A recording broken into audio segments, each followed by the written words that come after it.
नमस्कार। Hello friend, कैसे हैं आप लोग? मेरे यूट्यूब फैमिली कैसी है? मज़े में हैं? केम छो, मज़े में छो? कैसे हैं आप लोग? मेरे चैनल में आपका स्वागत है। मेरा चैनल प्रेमा मंडल, आप मुझे सब जानते हैं। तो मैं अपनी रियल स्टोरी में आ गई हूँ। आज मैं अपने बड़े भाई के बारे में बताऊँगी। और देखिए, इतना पावन दिन चल रहे हैं आजकल, जो है ये सावन के चल रहा है, व्रत वगैरह लिए जाते हैं, इसमें पूजा पाठ की जाती है। इसी में मैं आपको कुछ बताना चाहूँगी, और जो बता रही हूँ वो सच्ची स्टोरी है।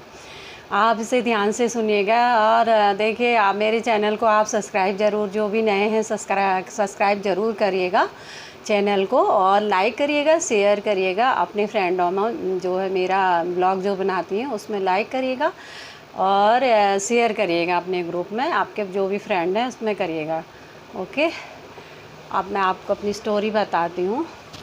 देखिए, करीब 10 साल या 12-15 साल हो गए हैं ये स्टोरी को। अभी भी ऐसी याद है कि अभी मेरे साथ सब कुछ हुआ है। इस तरह से मैं आपको बताना चाहती हूँ। मेरी जो सबसे बड़ी सिस्टर है वो बाहर से आई थी, विदेश से आई थी मेरे मायके में। मेरा मायका जो है उत्तराखंड में है, नैनीताल में, आपको बताया था। तो मेरी बहन ने कहा हम एक ही जगह इकट्ठे होके मिल लेंगे, कहाँ कहाँ जाएंगे। हम 3 बहनें सब इकट्ठे हुई, मायके चली गई। मेरे से बड़ी बहन भी, मैं भी चली गई, और मेरे भाई दोनों वहीं थे छोटे। हम 5 भाई बहन हैं। जो मेरा बड़ा भाई है मेरे बाद का, एक तो छोटा है, अभी वो तो इस दुनिया में है नहीं। तो उस बता रहे हैं स्टोरी, कभी उसकी स्टोरी हम बताएंगे। अभी बता रहे हैं, हम उसके बारे में बता रहे हैं थोड़ा बहुत। तो मेरी बहन का कॉल आया कि आ जाओ, हमको मिलना है। तो मैं चली गई। मेरा बेटा, जो छोटा बेटा 3 साल का था तब, आज तो 15 साल का हो गया अब तो 3 साल का था। तो तब तो रिजर्वेशन भी नहीं हुआ। 2 दिन पहले फ़ोन कॉल आई थी कि आ जाओ, इतनी जल्दी रिजर्वेशन भी नहीं होता है। तो फिर इन्होंने, मेरे हस्बैंड ने जो है, हमको बस में बैठा दिया।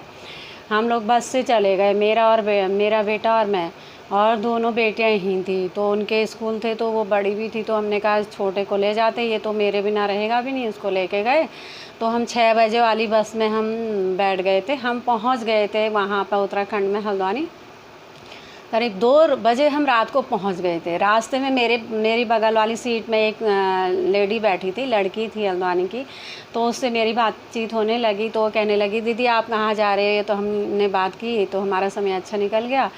और तो कहने लगी आप अकेले? मैंने कहा नहीं, मेरा बेटा है, यही करके। तो कह रही थी अच्छा। तो कहने लगी आप जब देखो स्टेशन पर गाड़ी जल्दी पहुंच जाएगी, 1:30-2 बजे पहुंच जाएगी, तो आप स्टेशन में रुक जाना। आप अकेले हो, कैसे जाओगी घर? कोई किसी को बुलाया है? मैंने कहा नहीं, मैं सरप्राइज़ दे रही हूँ, मैंने किसी को नहीं बुलाया, अपने ससुराल में किसी को नहीं बुलाया। तो 2 बजे रात के जो है स्टेशन पर गाड़ी पहुँच गई थी। और हम उतरते उतरते स्टेशन में 2:15 हो गया था। मैंने कहा अब तो इतना, मतलब अभी तो पूरी रात रखी, हम घर चले जाएं, क्यों ना घर जाके आराम करेंगे। तो थोड़ा देर मैं बैठी रही। मैंने कहा इतनी देर तक तो हम बैठ नहीं सकते हैं। फिर मैंने एक रिक्शा किया, मेरा बेटा था, मैंने रिक्शे वाले को बुलाया। मैं वहाँ से, हमारा घर 15-20 मिनट का रास्ता है वहाँ से, स्टेशन से, हल्द्वानी पे। तो मैंने तो रिक्शा वाले को बुलाया, और क्या कहते हैं, मैं उसमें बैठ गई। बल्कि मेरे साथ वाली जो लड़की थी, उसका भाई उससे लेने आया था, वो चली गई थी। मेरे से कहती थी मत जाना, अंधेरा रहता है, कौन कैसा क्या है, ऐसे वैसे कहने लगी। मैंने कहा कोई नहीं, मैं चली जाऊँगी। तो मैं तो चली गई। तो 15-20 मिनट तो घर पहुंच गई, अपने ससुराल में घर पहुंच गए। तो उस समय तो सब सोए थे, करीब 3 बज गया था। तो मैं काफ़ी देर मैंने गेट खटखटाया, तो गेट से कोई आवाज़ ही नहीं आई। तो कोई, मतलब कोई बाहर ही नहीं निकला, सब बहुत उसमें नींद में सोए थे। तो फिर मैं पीछे साइड में गई, मेरे देवर वहाँ रहते थे, देवर सोए थे, देवर देवरानी। तो मैंने खिड़की खटखट करी, तो मेरी देवरानी उठी।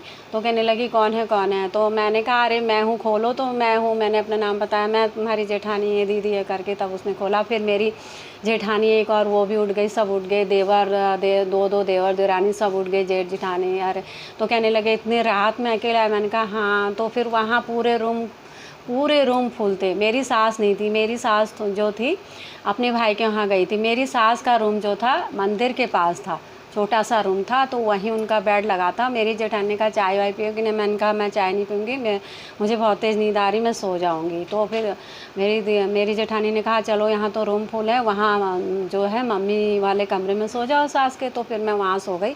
वहीं पे मंदिर था, मंदिर के पास सो गई मैं। और जैसे मैं लेटी तो मैं लेटी, मंदिर भी उधर था, मैं लेट गई, मैंने अपने बेटे को सुला दिया। मैंने क्या देखा, छत में सावन के महीने चल रहे थे, छत में जो ऐसे घूम रहा है जैसे फैन घूमता है, घन चक्री जो दीपावली में जलाते हैं, ऐसे घूम रहा है, उसमें किरणें निकल रही है। और वहाँ पे मंदिर भी था उधर। तो मैंने देखा, मैंने कहा कहीं टूटा तो नहीं है, या एरोप्लेन की कोई लाइट तो नहीं चमक रही चारों ओर। मैंने देखा कुछ ऐसा नहीं था। मैंने कहा फिर एरोप्लेन भी आएगा तो इतनी नीचे मकान में रोशनी तो आएगी नहीं, वो तो काफ़ी ऊपर होता है।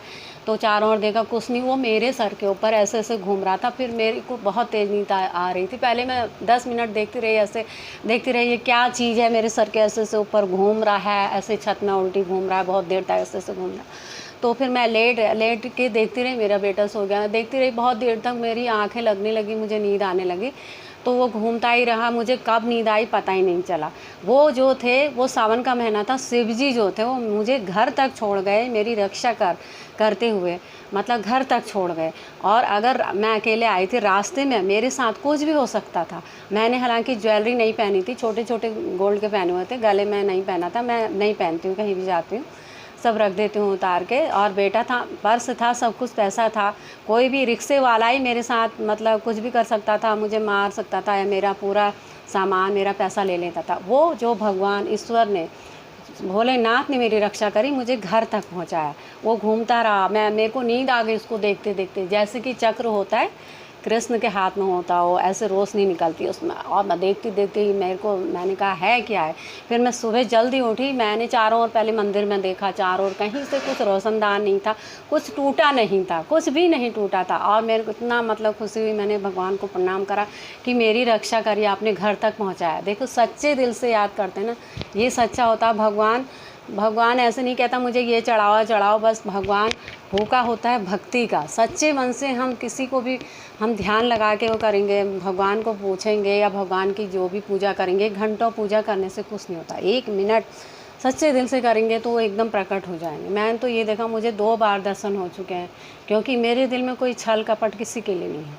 जो भी है तो मैं मुंह पे बोलती हूँ, पूरा किसी के लिए लड़ाई झगड़ा कुछ नहीं। तो मुझे वो भोलेनाथ ने जो है तो मुझे घर तक पहुंचाया। तो सुबह उठ के मैंने देखा, कुछ नहीं टूटा था। मेरी जेठानी उठी, मैंने अपनी जेठानी से कहा क्या, मैंने कल ऐसे से देखा और मुझे मतलब ये सो कहती, तू रात में अकेले आई ना, देखो तेरे को भगवान के दर्शन हो गए। हम तो सुबह 4 बजे उठ के पूजा करते हैं, हमको दर्शन नहीं होते हैं। मेरी सास भी उठ जाती है 4 बजे, मेरी जेठानी भी काफ़ी व्रत रखती है, ये होता है। तो कहने लगी तुझे तो यहाँ दर्शन हो गए, ऐसे बोलने लगी। मैंने कहा अच्छा सावन के। तो फिर मैं अपने मायके चली गई, तो मेरी बहनें सब मिली वहाँ, बहनें, मेरे भाई।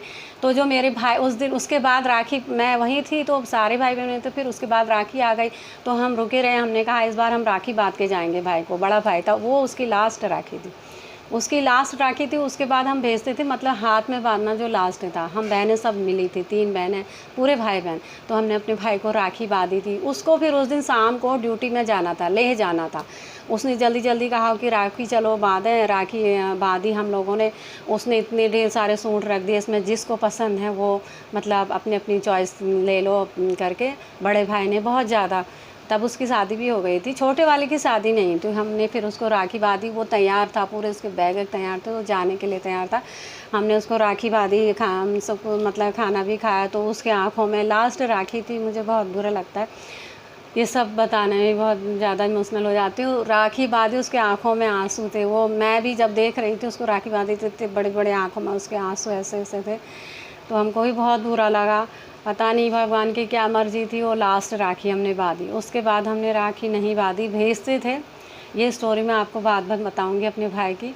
मेरे दोनों भाई हमें बहुत प्यार करते, बहनों को बहुत ज़्यादा इज्जत देते, वो तो मैंने पहले भी बता चुकी है। ये होता है भगवान का चमत्कार।